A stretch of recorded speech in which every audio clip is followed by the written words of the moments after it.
নিন্দা করার কোনো ভাষা ডিকশনারিতে নেই। ছোট ছোট বাচ্চাদের জামা কাপড় কিভাবে ফেলে ছড়িয়ে নষ্ট করেছে। আমরা সাংবাদিকতার স্বাধীনতার পক্ষে পক্ষে পক্ষে। প্রকাশ সেরকম একটা ছেলে, সে না তৃণমূলকে খাতির করে, না বিজেপিকে খাতির করে, না কংগ্রেসে খাতির করে, না কোনো অন্যায়কে খাতির করে। ওর এক্সাম আছে, ও আবার হ্যারাসমেন্ট হচ্ছে।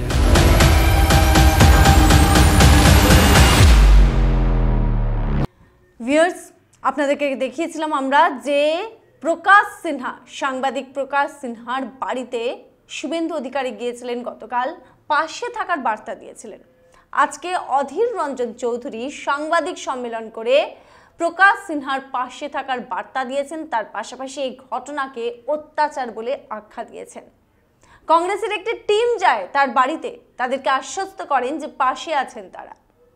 এবং আপনাদের থেকে ভিউয়ার্স, আমরা এই খবরটা করার পর যে ফোর্থ পিলার, অর্থাৎ গণতন্ত্রের যে ফোর্থ পিলার, চতুর্থ স্তম্ভ, আর সেখানে আঘাত করার কি চেষ্টা চলছে এই অনুষ্ঠান করার পর, এবং প্রকাশ সিনহার বাড়িতে যা অবস্থা, যেভাবে পুলিশ হানা দেয়, এফআইআরে তার নাম নেই কিন্তু তার বাড়িতে হানা দিয়ে যেভাবে লন্ডভন্ড পরিস্থিতি হয়, সেই ছবি আমরা আপনাদেরকে দেখিয়েছি।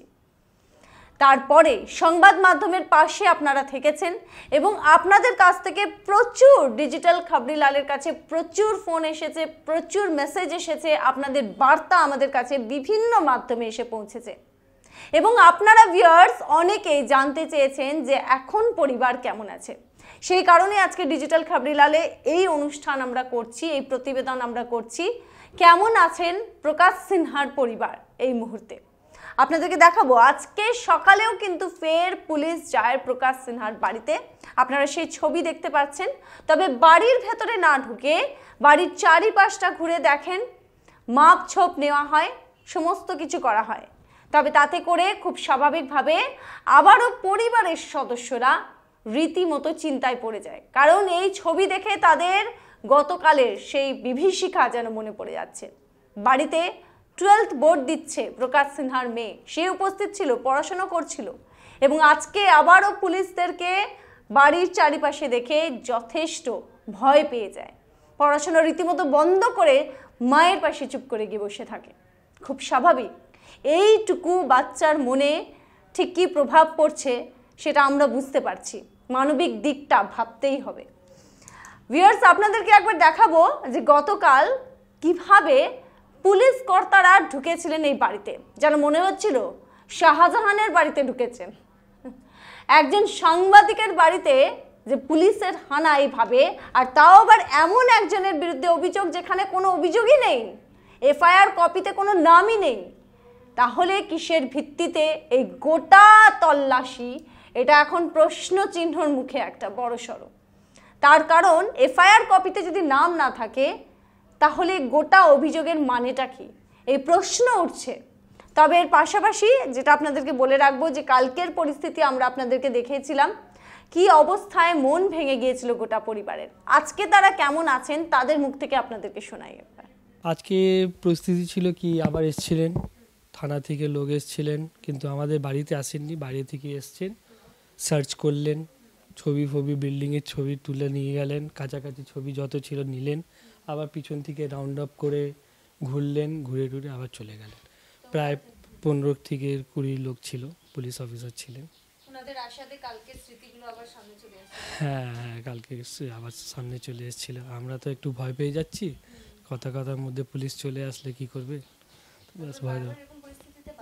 হ্যাঁ, বাচ্চাটা পরীক্ষা আছে, আজকেও তো এক ভাইপোর আমার পরীক্ষা আছে, এক্সাম দিতেও গেছে, বুঝতে পারছি না।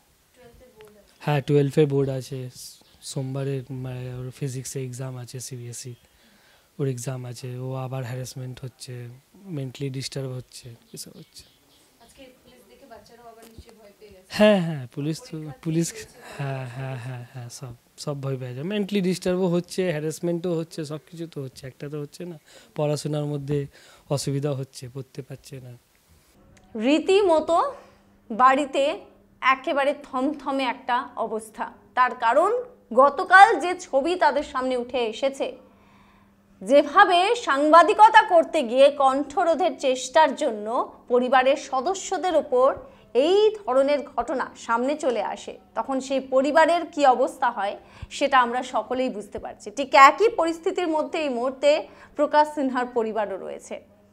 এবিপি আনন্দের আপনারা সবসময় জানেন যে সিবিআই ইডি বিট করে সমস্ত ধরনের খবর কিন্তু আমরা দেখি যে তিনি তুলে আনেন, এবং সেই মতো যেটা অভিযোগ বারবার বাড়ির লোকেরাও বলছেন যে সেই ধরনের খবর করাই কি তার সমস্যার কারণ হয়েছে। আজকে আবারও অধীর রঞ্জন চৌধুরী কংগ্রেসের একটি টিম যায় তার নির্দেশে প্রকাশ সিনহার বাড়িতে পরিবারের সঙ্গে কথা বলেন, আশ্বস্ত করেন, এবং তারপরে সাংবাদিক সম্মেলন করে অধীর রঞ্জন চৌধুরী কি বলেছেন আবারও একবার শোনাবো কি বললেন Adhir Ranjan Chowdhury. Simply one word অত্যাচার। যা ভারতবর্ষে মোদি করছে, বাংলায় তা দিদি করছে। সাংবাদিকতাকে কুক্ষিগত করতে না পেরে যারা আজও পর্যন্ত নির্ভীক স্বাধীন সাংবাদিকতা করে তাদের গলা টিপে হত্যা করতে চাইছে প্রকাশ সেরকম একটা ছেলে। সে না তৃণমূলকে খাতির করে, না বিজেপিকে খাতির করে, না কংগ্রেসে খাতির করে, না কোনো অন্যায়কে খাতির করে। পশ্চিমবঙ্গের প্রত্যেকটা মানুষ জানে যে এবিপি আনন্দের আজকে এই পপুলারিটি কেন, জনপ্রিয়তা কেন। প্রতিদিন বাংলার মানুষ এবিপি আনন্দ এবং অন্যান্য চ্যানেলের দৌলতে এই বাংলার আসল চেহারাটা দেখতে পাই। সেই আসল চেহারা রাজ্যের সরকার দেখাতে চায় না। রাজ্যের সরকার নকল চেহারা দেখাতে চায়, সাংবাদিক জগৎ আসল চেহারা দেখাতে চায়। আসলি আর নকলির লড়াই। তাই আসলিকে গলা টিপে হত্যা করো, আসল যারা চেহারা দেখাচ্ছে তাদেরকে গলা টিপে হত্যা করার পরিকল্পনা এই তৃণমূল সরকারের। এই ক্ষেত্রে না মোদির কোনো আর দিদির মধ্যে কোনো ফারাক আছে আমি দেখতে পাচ্ছি না। এর থেকে ঘোর অন্যায় কিছু হতে পারে না। কংগ্রেস পার্টি সাংবাদিকদের পক্ষে। আমাদের লিখুন আর না লিখুন, আমাদের বলুন আর না বলুন, আমরা সাংবাদিকতার স্বাধীনতার পক্ষে পক্ষে পক্ষে।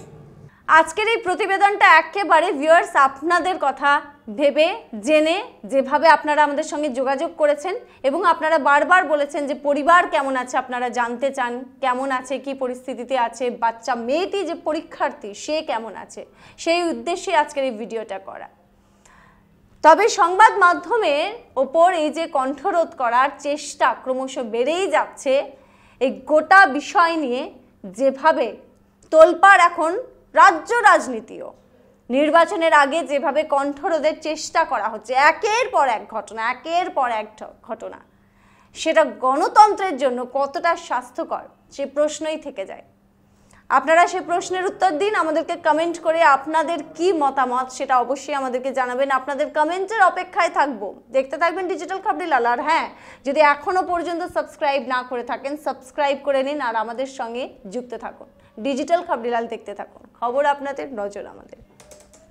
ডিজিটাল খবরিলাল, খবর আপনাদের, নজর আমাদের।